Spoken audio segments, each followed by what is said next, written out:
Coming up in our newscast tonight. Throughout this week, the long-awaited and overdue reunion for war-torn families will be held. Finally, after decades of hoping and waiting, a few chosen among tens of thousands applied will have some very precious hours with their loved ones.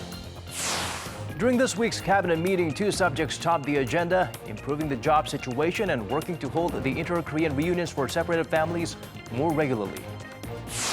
Korean athletes are off to a promising start in the Asian Games. The unified women's basketball squad piles up more wins, and defending champs in various disciplines are looking to maintain their titles. News Center begins now.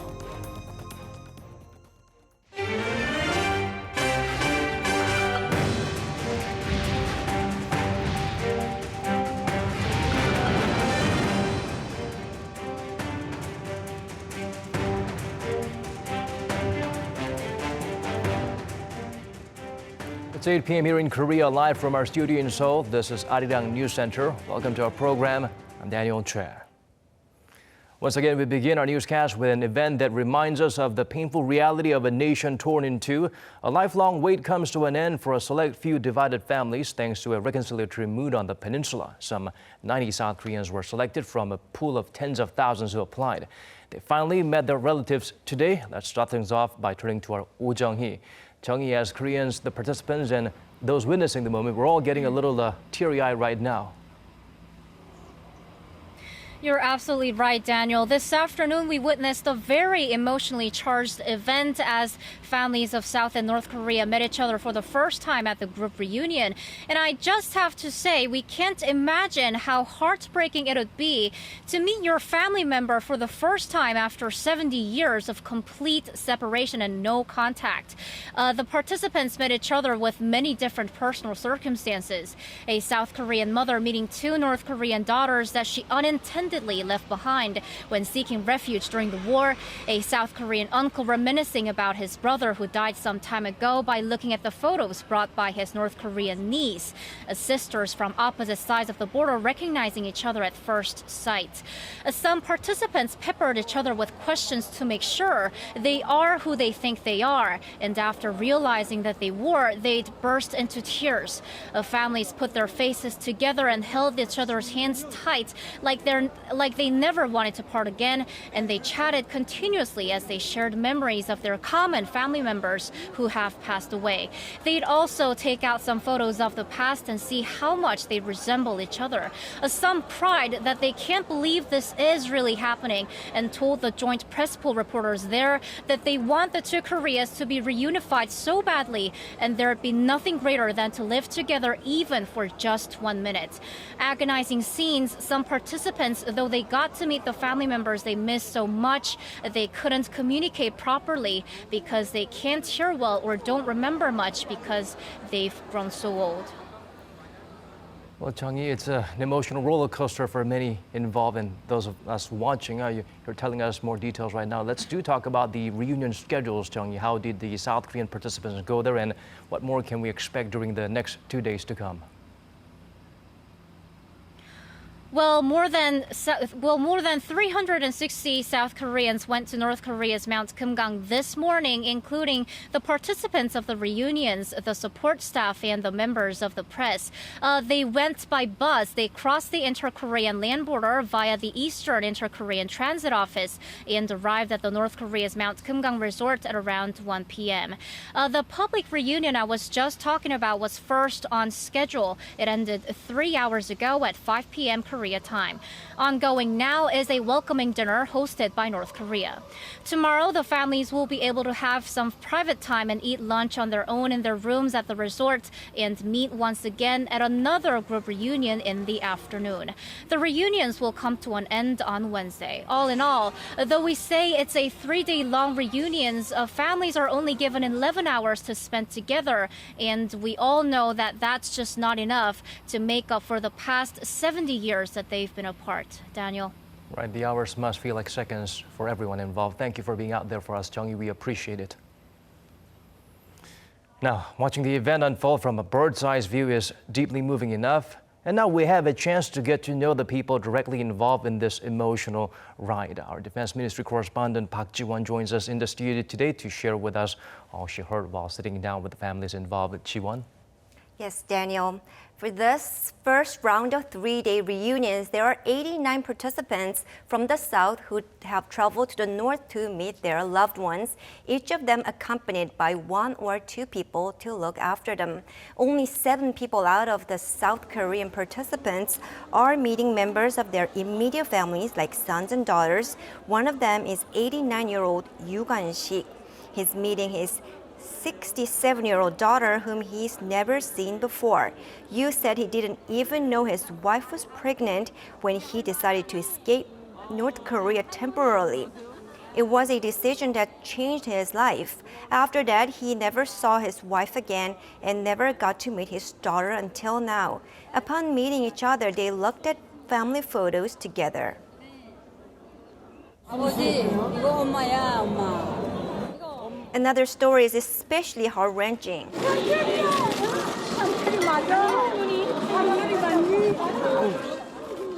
92-year-old Lee Kim-sun, who's meeting her 71-year-old son. She burst into tears seeing her son, who grew up in North Korea.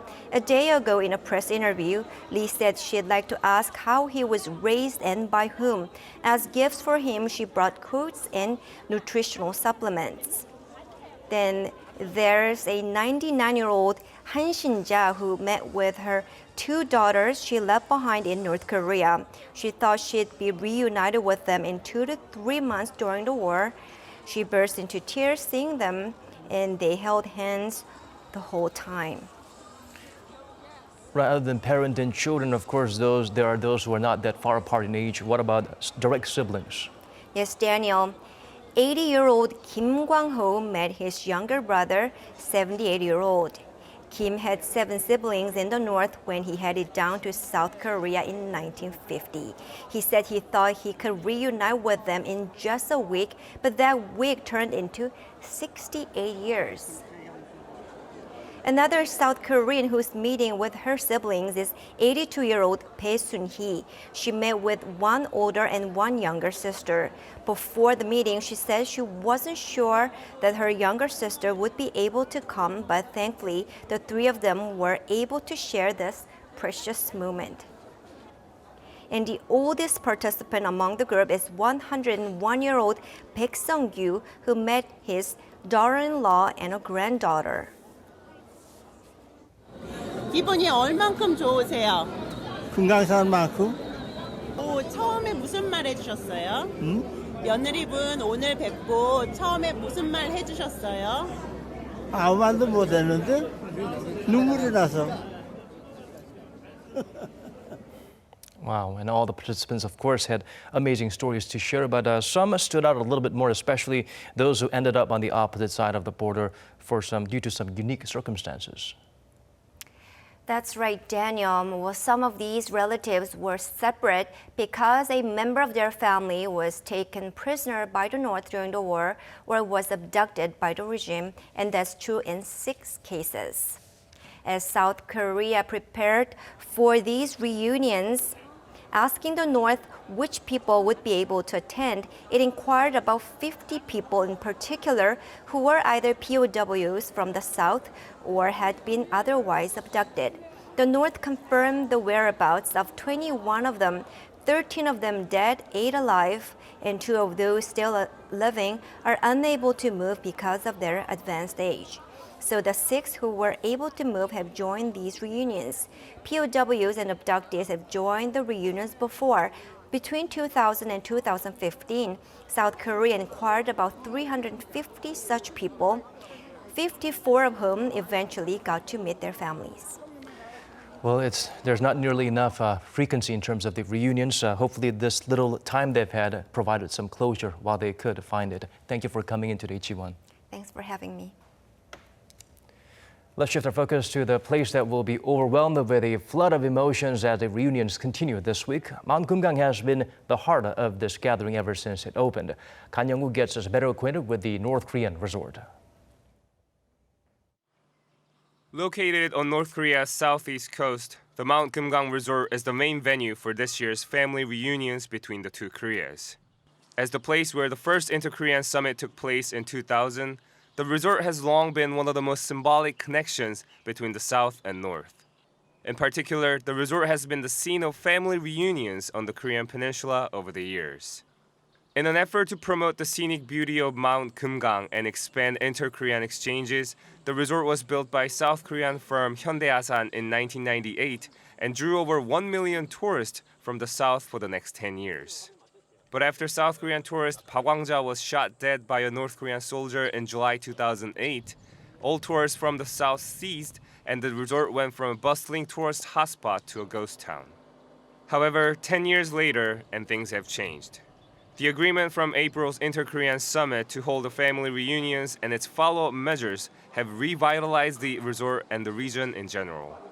Recognized as having preserved its biodiversity, Mount Kumgang was even added to the list of UNESCO's World Network of Biosphere Reserves in late July. After the schedule for the 21st family reunion was set, there have been a number of renovations at the site, and senior South Korean officials have visited the area to examine preparations for the event.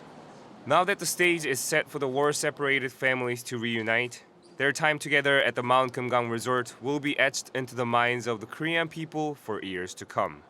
간영우, Arirang News.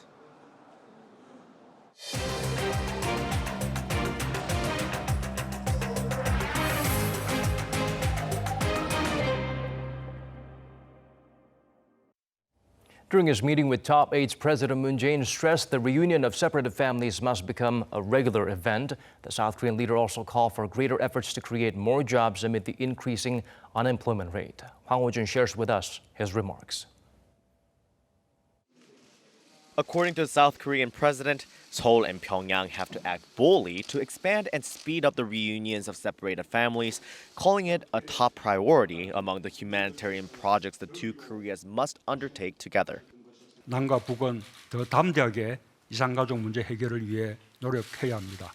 정기적인 상봉 행사는 물론 전면적 생사 확인, 화상 상봉, 상시 상봉, 서신 교환, 고향 방문 등 상봉 확대 방안을 실행해야 합니다. President Moon said he himself is a part of a separated family, and he noted that about 56,000 South Koreans are still waiting to be reunited with their families in the north. In his regular meeting Monday with his top aides, President Moon called for speedy efforts in view of the old age of many of the people on both sides. Since 2013, an average of 3,600 members of the separated families have died each year. As for the worsening job situation in South Korea, President Moon admitted the latest figures were disappointing. 정부는 고용 위기 해소를 위해 좋은 일자리 늘리기를 국정의 중심에 놓고 재정과 정책을 운용해 왔지만 결과를 놓고 보면 충분하지 못했다는 것을 인정하지 않을 수 없습니다. That comment comes a day after Statistics Korea released a report saying the unemployment rate rose to 3.7% in July, up 0.3 of a percentage point from the same month last year. Only 5,000 jobs were added over the same period, marking the lowest increase since January of 2010. The report card prompted criticism of the Moon administration's push to raise the minimum wage and to create new jobs in the public sector as part of its policy of income-led growth. However, President Moon blamed structural factors such as the nation's demographic challenges, industrial restructuring, and automation, saying the government will spend more to support job creation. He also asked his top aides to come up with measures to speed up innovation and regulation and to make the economy more fair in order to increase investment and employment in the private sector. Hwang Ho-jun, Arirang News. Setting up an inter-Korean liaison office in Kaesong would not be a violation of international sanctions on Pyongyang. That's a response from the South's presidential spokesman who on concerns raised by the media regarding the legality of the move. That establishing a contact office is the most fundamental step toward diffusing tensions and establishing peace on the peninsula. In fact, Kim Moo-kyung went on to explain that it would help expedite the denuclearization process, adding that the U.S. administration expressed understanding of Seoul's stance. On whether the office could open as soon as this week, he replied, the two Koreas are coordinating the date, and for now, they have largely settled the details of where to set it up and how to run it. The two Koreas have completed a joint inspection of major roads in the north between the capital of Pyongyang and the industrial city of Kaesong, roads they ultimately want to connect to South Korea. According to the Unification Ministry, the 8-day survey ended today after a team of 28 members from both sides examined 161 kilometers of road, 89 bridges, and 18 tunnels. The two sides agreed in the Panmunjom Declaration in April to modernize the Pyongyang-Kaesong highway and conduct on-site inspections to see whether it's feasible. The South and North previously agreed to restore the motorway back in 2007. Seoul plans to analyze and review the findings of the latest study and is now coordinating a schedule to inspect the Gyeonggi and Donghae roads on the peninsula's west and east sides, respectively. Turning our focus to Pyongyang and Washington's nuclear negotiations now, it seemed like talks have stalled between the two sides. Now we're learning America's top diplomat may pay another visit to the reclusive regime soon. Lee Seung-jae gets us up to speed with the developments. In an interview with ABC News' This Week on Sunday, John Bolton said the Trump administration expects U.S. Secretary of State Mike Pompeo will travel to Pyongyang soon, making his fourth visit to the communist state. With the top U.S. diplomat unable to meet North Korean leader Kim Jong-un during his third visit last month, Bolton says the administration expects Pompeo will hold direct talks with Kim this time around. The purpose of the visit, according to Bolton, will be to urge progress on negotiations to denuclearize North Korea, adding the U.S. expects it to happen within a year. Bolton also referred to the historic Singapore summit between President Trump and Kim in June, saying the process of denuclearization remains their highest priority. During a cabinet meeting led by President Trump last Thursday, Pompeo said he hopes there can be a big step in nuclear negotiations with North Korea before too long. Pompeo emphasized that during the many months of negotiations, the regime conducted no nuclear or missile tests, adding that Washington is engaging in dialogue with Pyongyang for a brighter future for North Koreans. Pompeo has continually been expressing his hope for a breakthrough. With Pompeo's visit expected in the near future, both South Korea and the U.S. hope the trip will breathe fresh life into the denuclearization process, which seems to have stalled in recent weeks. Lee Seung-jae, Arirang News. Some welcome developments coming from the communist state. North Korea is going to allow experts from outside the regime to inspect if it has truly made steps in efforts to keep its promise. Next year, an international aviation organization will visit to check and confirm if Pyongyang fired off any missiles without prior warning. For details, let's turn to our Kim Yo-sun. North Korea has agreed to allow the Montreal-based International Civil Aviation Organization to conduct on-site safety inspections for international flights from the regime's missile launches. Citing an official at the organization, Japan's Kyodo News Agency reported Sunday that Pyongyang gave such an assurance in May when high-ranking officials from the UN agency visited the country. Accordingly, the ICAO plans to send personnel to the north sometime next year to verify whether the regime has taken appropriate measures to keep its pledge of refraining from launching ballistic missiles without prior notice. The 192-member organization has repeatedly condemned the North for unannounced missile launches as it poses a severe threat to planes flying in the region. Kyodo says such a move can be seen as an effort by the regime to improve ties with the international community while gaining trust over its pledge to halt such launches. The upcoming inspection, the second of its kind in a decade, is expected to include interviews with the North's aviation authorities with the aim of ensuring that the regime complies with international aviation regulations. Kim Yo-sun, Arirang News. Back here in the nation, it's the biggest ever recall in the country by a foreign car maker. This comes as BMW Korea faces lawsuits from consumers after dozens of their vehicles caught fire. While safety inspections continue, the German auto giant will be sending over replacements for the engine part believed to be the root of the problem. Choi Si-young has the latest. BMW Korea announced on Monday that it will initiate a recall of around 106,000 vehicles with faulty engine parts. It is the largest recall ever by a foreign car maker in Korea. The faulty component called EGR, or exhaust gas recirculation, is what BMW has said is the cause of the recent series of engine fires. The German carmaker said the recall normally takes 1 to 2 years, but it is trying to shorten that period and finish the recall within this year by shipping the engine parts from its headquarters in Germany. However, some owners said that they received a notice from the automaker service center saying their recall is feasible next year. BMW said a parts shortage might have caused such a change in the recall schedule. Meanwhile, the automaker said that as well as the recall, it will continue its safety checks. According to the company, out of around 106,000 vehicles subject to recall, 98,000 vehicles have finished their safety examinations, with about 5,000 cars waiting in line for the checks. But some owners question whether the tests could actually guarantee car safety. I went through the safety checks last week, but since then, the smell of diesel has been so strong. At a press briefing held on Monday, the head of Seoul Metropolitan Police Agency said he's looking into documents BMW submitted to Transport and Environment Ministries to determine whether the company intentionally hid the engine defects. 최시영, 아리랑 뉴스.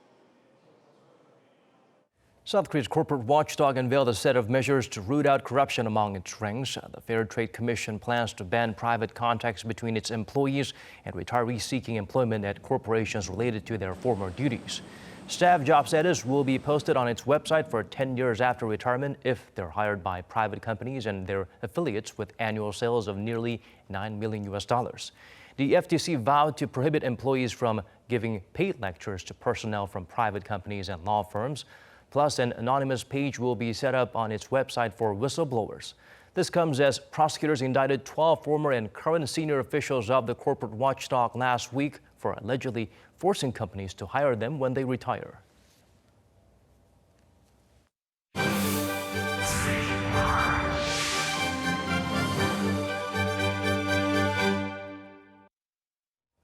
Team South Korea is working its way up the medal standings in the 2018 Asian Games. Currently, we are ranked at number 4. As the day unfolds, we're expected to haul in even more. Hong Yu brings us all the action from Jakarta. For South Korea, the second day of the 2018 Asian Games started off with a women's basketball match between Team Korea and India. Team Korea, a joint team formed from both South and North Korean players, won the game by 104 points to 54, with Kang Il scoring 17 of Team Korea's points. After that match, Team Korea is ranked second in Group A behind group leaders Taiwan. About 200 Koreans gathered to support the joint team today, wearing white t-shirts with the Korean Peninsula printed on them. Among the supporters at the court were South Korean Prime Minister Lee Na-kyun and North Korean Minister of Physical Culture and Sports Kim Il-guk. They were seen holding hands cheering for Team Korea. The medals kept coming in through the afternoon. Chung Eun-hae took the silver at the 10 meters air rifle women's final. Chung tied with Mongolia's Kang Kuyak until the last of 22 shots. It was in that shoot-off that Chung was able to take the silver medal, scoring 10 points while Kang Kuyak scored 9.3. South Korea's second silver medal of the day went to Kang Ji-eun, who participated in the trap women's final. This is the first time that a female South Korean athlete wins a medal in the single trap contest since the category was first added to the Asian Games in 1990. Coming up later on Monday, the major games of the day for South Korea are the Taekwondo men's 58 kilograms gold medal contest, starting off at 8:20 p.m. Korean time, and the fencing men's sabre individual finals starting off at 10:10 p.m. Korean time. 2014 Asian Games gold medalist Kim Tae-hoon will take part in the Taekwondo men's 58 kilogram contest and will be looking to win gold again. Another past gold medalist, fencer Koo Bun-gil, is also aiming to win gold in the fencing men's sabre individual contest. Hong Yu, Arirang News.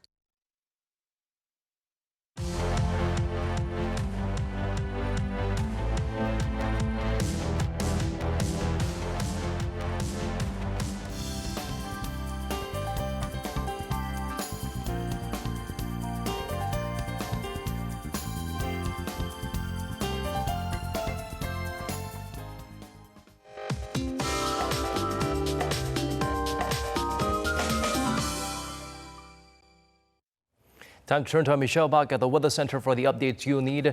Michelle, Typhoon Solik is likely to make landfall on the peninsula and head northward, and I believe we need to brace for the impact.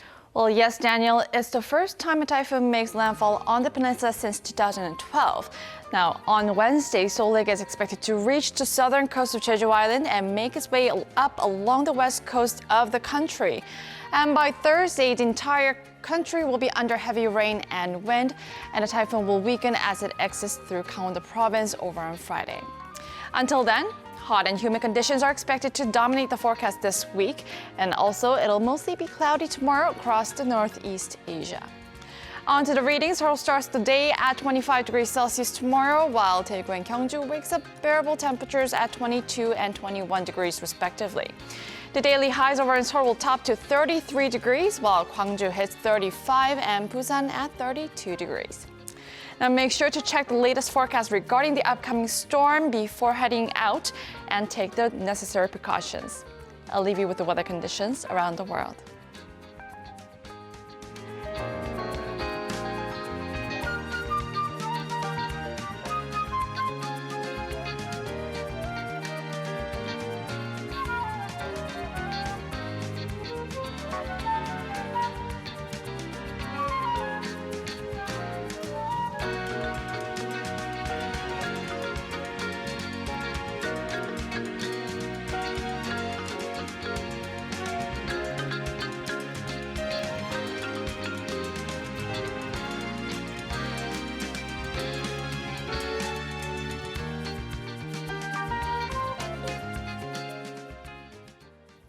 That's all we could pack into our newscast at this hour. Thanks for watching wherever you may be tuning in from.